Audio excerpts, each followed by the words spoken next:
You're listening to a podcast by Way Collective, a contemplative community for love and liberation in Santa Barbara, California. This recording was the conversation starter at our Dinner and Dialogue gathering on October 9th, 2024. Thanks for tuning in.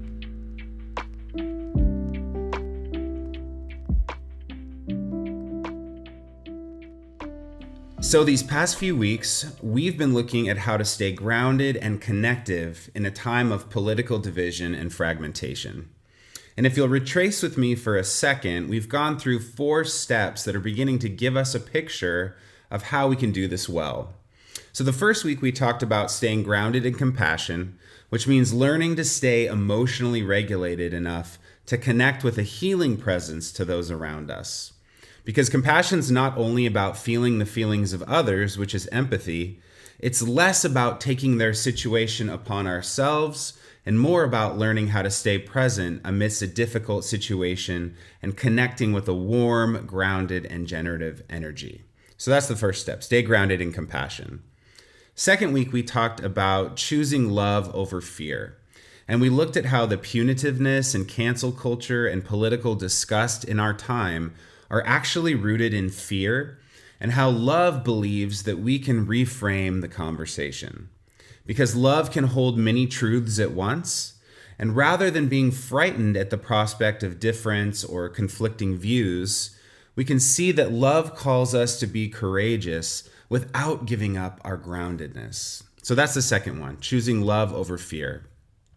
The third week, we talked about how we can speak to the whole person, which means that we can recognize with Jonathan Haidt's research that we have to connect with the feeling side or the emotive side, the intuitive side of a person, which means to humanize someone first rather than just trying to rationally argue with them.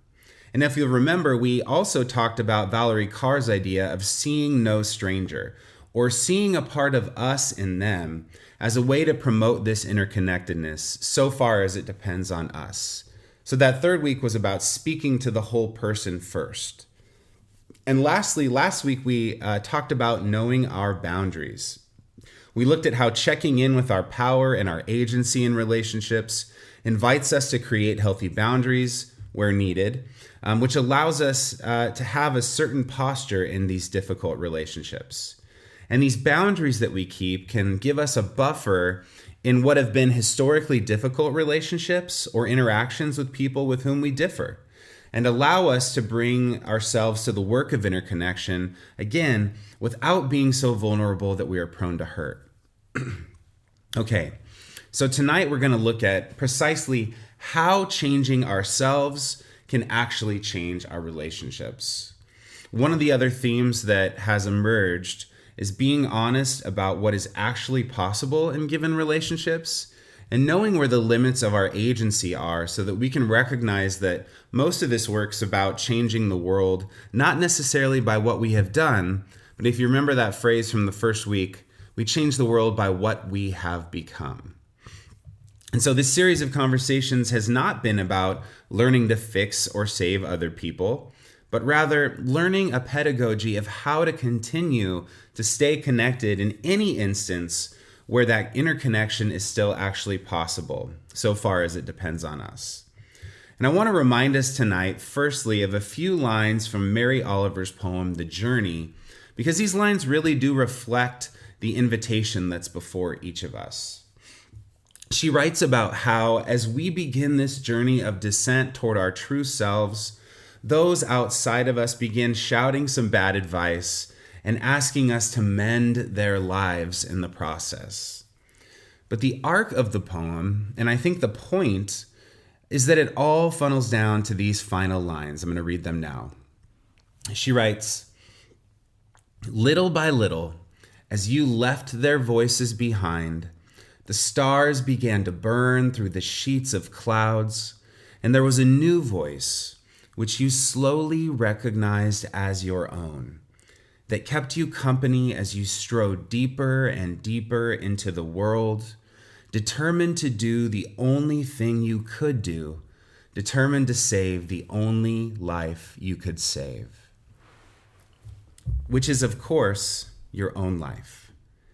And despite our desires to change others, despite our desires to have others cross the aisle toward our political opinions, despite our desires to have others mirror back to us our own religious convictions, as we stride deeper and deeper into the world and deeper into our true selves, we begin to recognize that the way we actually change the world is by changing ourselves first.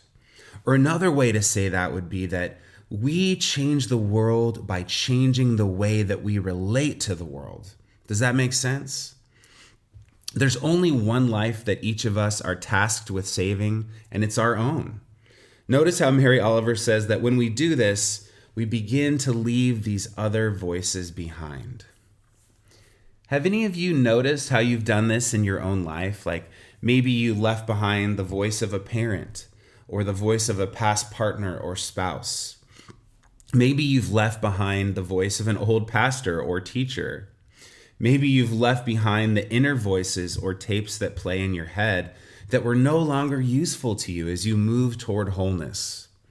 In any respect, the task before us is to recognize and reconfigure how we relate to the world in increasing compassion and in widening embrace. That's the journey. Okay, so then let's get into the nitty-gritty, because one small shift we can make tonight that may help us change the way we relate to difficult others in our lives is what we're talking about here. There's one small shift. There was this study that came out of Harvard. It was called the Harvard Negotiation Project, and it produced a book called Difficult Conversations. And in that study, they outlined 3 simple dynamics, or I sometimes see them as levels, that are at play in any difficult conversation. And again, for the purposes of this fall series, we could think about these as political differences, etc. So there's the what happened conversation, which is about the facts of the matter, what we're talking about. Then there's the feelings conversation, which is the next level down, and it's about the emotions that we attach to our interpretations of the facts. And then there's the identity conversation, which is the deepest level, which is what about our identity is being called into question by the tension here or by the conflict. And so let me unpack these briefly for a moment here, because I've found these 3 dynamics to be so helpful in how I can change the way I relate to others and to the world around me. Okay, so firstly, what happened? So when we talk about what happened in a given situation, the data, the facts, there's always 2 sides to how we interpret the facts of a disagreement. The problem in these conversations is usually not about getting the facts right, because there's just facts, right? There's something that happened. But rather, the problem is that there are conflicting perceptions or interpretations and values that the 2 sides don't understand about each other yet. That's where the conflict comes in. And to make progress, both sides need to focus on learning about each other's perspectives, recognizing that another's intentions are likely not negative, but they're rather a mix of positive, neutral, and perhaps some negative intentions. And the hope here is to begin to craft a third story. Not just my interpretation or your interpretation of an event, but to begin to see it as if you were some unbiased outside third party observing both sides and using curiosity as a guide to try to get a feel for how each are interpreting the event. Does that make sense? So that's what happened. When we're talking about what happened, we're looking to understand these 2 perspectives that differ as they engage an event or a happening. Then there's the feelings about what happened. So the question is, how do we identify and understand our emotions about what happened and learn to share them clearly? And the goal in this dimension of the conversation is to learn to express our feelings as clearly as possible, because until we can actually do this, we usually end up blaming another. And when we do learn to express them, the intention should be to state the impact without blaming. We learn to do this because we can only move toward problem solving in a relationship when we lose the urge to blame each other. And when we can express our initially strong emotions safely what's amazing is that our feelings can actually change. So if we have a strong reaction emotionally to something that happens, as we learn to express those emotions without blaming another, our feelings about that can actually become less strong, and they can change and shift in a positive way. So that's the feeling dimension of the conversation. And lastly, there's this identity conversation. So some difficult conversations feel like they are threatening or challenging a person's sense of who they are at a core level. Sometimes when we get into a conversation with a difficult other, we become unmoored and we start asking ourselves things like, gosh, am I actually competent? Am I a good person? Am I worthy of love? Have any of you had a difficult interaction where you came away asking these kinds of questions before? Yeah? Like, geez, they seem really sure of themselves. And even though I couldn't see the world more differently than them, now I'm here questioning if maybe I'm the one in the wrong, or maybe, gosh, I'm not as sure as I used to be. It can be confusing, right? But the key here in this identity conversation is to find ways to stay grounded in a sense of your dignity and upholding their dignity by learning to do a couple of things. So the authors of this book, Difficult Conversations, write, the more easily that we can admit to our own mistakes, to our own mixed intentions, and our own contributions to the problem, the more balanced we actually can feel during the conversation, and the higher the chances it will go well. So some of this does depend on us, right? It's about learning to acknowledge and admit the ways that we've made mistakes without blame, the ways that we have mixed intentions and are not perfect, and our own contributions to the problem. And when we can do that, it also frees others up to do the same thing. And it gives us a much higher chance that a conflictual or a difficult conversation will go well. So the authors admit also in this study that getting your identity attacked in a difficult conversation is almost inevitable. Like, it's going to happen. And the magic to it is learning to regain your balance quickly. So when we get attacked, when our identity gets called into question, it's inevitable that that's going to happen, right? But the magic is learning to figure out a way to gain our balance back as quickly as possible. And we do this not by trying to control another's reactions, and instead preparing for their reaction, right? Another way we can do this is imagining ourselves in some future that's grounded and not in this difficult conversation. And sometimes another thing we can do is just take a break from the conversation if needed. Just say, I need some space to process this. I need to reground, and we can come back and revisit this later, right? Okay, so those are the three dynamics in play. And here's the invitation. If we can work on ourselves and our participation in difficult conversations so that we are the kinds of folks that are becoming aware of these three dynamics, we become agents that can help transfigure difficult conversations into what this study calls learning conversations.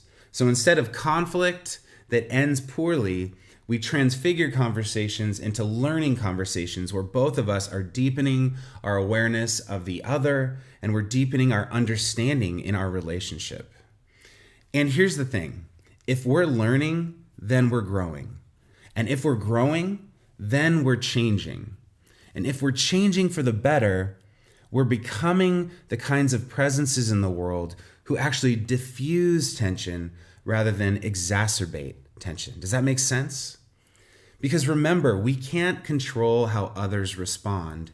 We can only say yes to our life's adventure of becoming a lifelong learner. And you need to know also that no pastor, no guru, no spiritual teacher, myself included, can do this for you. The journey is yours to go on, to continue to make yourself into a peaceful presence in the world. But I promise you this, and we're going to end with this.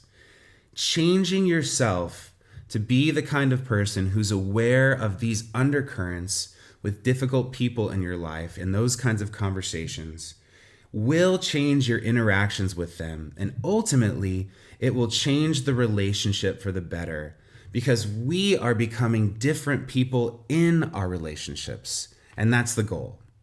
All right, so let's talk about this.